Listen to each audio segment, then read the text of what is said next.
আমি সুইতুতার কাছে আসছি সরাসরি। সুইতুতা, যেটা দিয়ে আমি শুরু করলাম, যদি এত কনফিউশন থাকে, আজকে অনেকেই মুখ খুলছেন, আজকে ফিরহাদ হাকিম থেকে শুরু করে মদন মিত্র থেকে শুরু করে অনেকেই মুখ খুলছেন বা হয়তো আরও খুলবেন।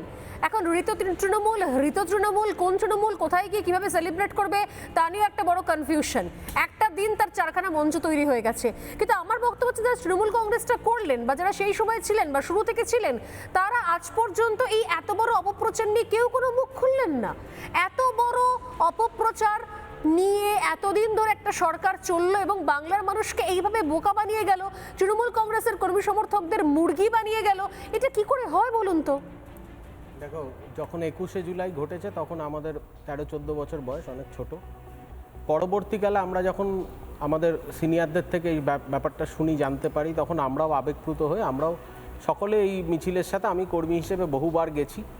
আর শঙ্কুদা আছেন এখানে, ও ভালো বলতে পারবে আরও, যে আমার পরবর্তীকালে আমি যখন আর একটু পার্টিতে একটু দায়িত্ব দিল আমাকে বক্সিদা, সুব্রত বক্সি আমাদের কৃষ্ণ প্রতাপদের দায়িত্ব দিল যে আমরা বাইরে একটা ক্যাম্প হয়, সেই ক্যাম্পে লস্ট অ্যান্ড ফাউন্ড, ওই মেট্রো ঠিক সিনেমার উল্টো দিকে, আমরা ওখানেই বসে থাকতাম। সকাল 7টা থেকে বিকেল 5টা পর্যন্ত পরিষেবা দিতাম, যাতে আমাদের কর্মীরা যারা সুশৃঙ্খলভাবে আসছে তারা যেন সুশৃঙ্খলভাবে নিরাপদভাবে বাড়ি ফেরে।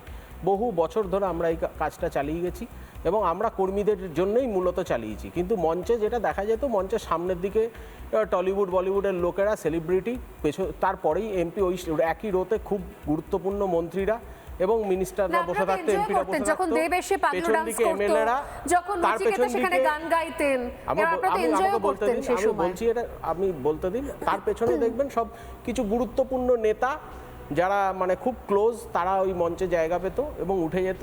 এবং যারা ধরুন আরও পরবর্তীকালে দেখা যাচ্ছে যারা আমাদের বসের খুব কাছের লোক, তারাও গিয়ে উঠে যেত, তাদের কিছু লাইসেন্স পারমিট লাগতো না। তো এরমভাবে চলতো, হই হই করে চলতো। কিন্তু ঘটনা হচ্ছে যে আমাদের তো একটা দায়বদ্ধতা থাকে, কর্মীরা যারা আসছে আমরা আমাদের কাজটুকু করতাম বিকেল 5টা পর্যন্ত, 6টা পর্যন্ত থেকে।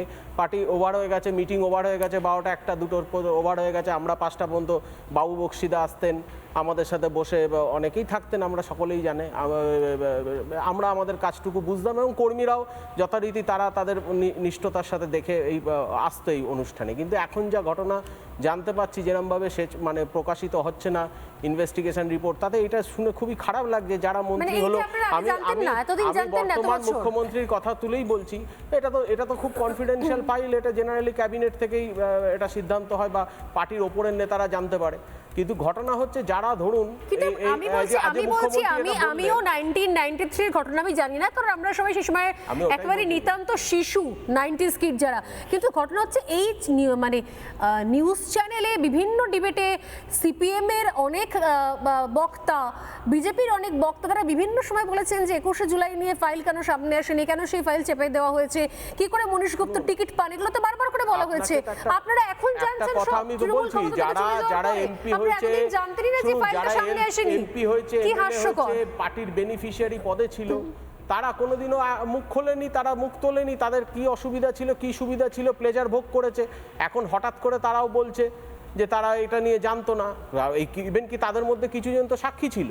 আমি তো এখন তো মানে অনেক কিছু আসছে ফাইল, আমরা এবার ক্যাবিনেটের ফাইল, ক্যাবিনেটের কাছে, এটা ক্যাবিনেটের সিদ্ধান্ত, মুখ্যমন্ত্রীর নিজের দপ্তরের এটা দায়িত্বে ছিল।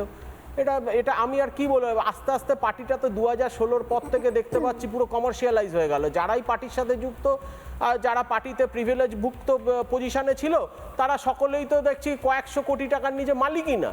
1-2 কোটি টাকা তো বাদ দেন, এখন যে মোটামুটি যারই সম্পত্তি 2-1টা ফ্ল্যাট আছে তারাই করে। এত বড় মিথ্যেটাকে নিয়ে এতদিন ধরে তৃণমূল কংগ্রেস আপনাদের পছন্দের দলটা পশ্চিমবঙ্গের মানুষকে এবং দলের কর্মীদেরকেও তাদেরকে বোকা বানিয়ে গেছে। আপনাকে আমি একটা কথা বলছি, কর্মী যারা জেনুইন কর্মী, যারা ধরুন পার্টিটাকে আবেগ ভালোবাসা দিয়ে করতো, তারা 2016-র পর ক্রমশ ব্যাহত হতে লাস্টে 21-এর পর আরও যেটা দুর্ভাগ্যবশত দেখলো যে বামপন্থী নেতাদের হাতে আস্তে আস্তে পুরো দলের ক্ষমতাটা চলে যাচ্ছে। আজ এই যে শাওনি ঘোষ, উনি তো একটা বামপন্থী অ্যাটিটিউডের মানুষ, উনি তো পার্টিতে হঠাৎ করে যুব নেতা। এরকম ধরনের হতে পার্টি আস্তে আস্তে সবাই আজকে বেশ অসহায়। 98 পর্যন্ত যে হয়েছে, আমি তখন যথেষ্ট যুবক, শিশু নই, সেই সময়ের পুরো আয়োজনে মেনলি সকাল থেকে দেখা যেত একজনকে, তার নাম মদন মিত্র, আর তার তদারকি করতেন সোমেন দা। 98 পর্যন্ত সেই ট্রেন্ড ছিল, মূলত কংগ্রেস নেতারা ওটার আয়োজন করছেন, মূলত শোকের উৎসব, ভাষণ টাষণ দিতেন। একেবারে শেষের দিকে মমতা ব্যানার্জি আসতেন, তিনি ভাষণ দিতেন। 98 পরে তৃণমূল প্রতিষ্ঠার পরে পুরো ব্যাপারটা ঘুরে যায়। নানা ধরনের কন্টেন্ট দেখার জন্য লাইক করুন, শেয়ার করুন আমাদের ফেসবুক পেজ, সাবস্ক্রাইব করুন আমাদের ইউটিউব চ্যানেল। পাশাপাশি অন্যান্য ব্রেকিং নিউজের জন্য অবশ্যই চোখ রাখুন রিপাবলিক বাংলায়।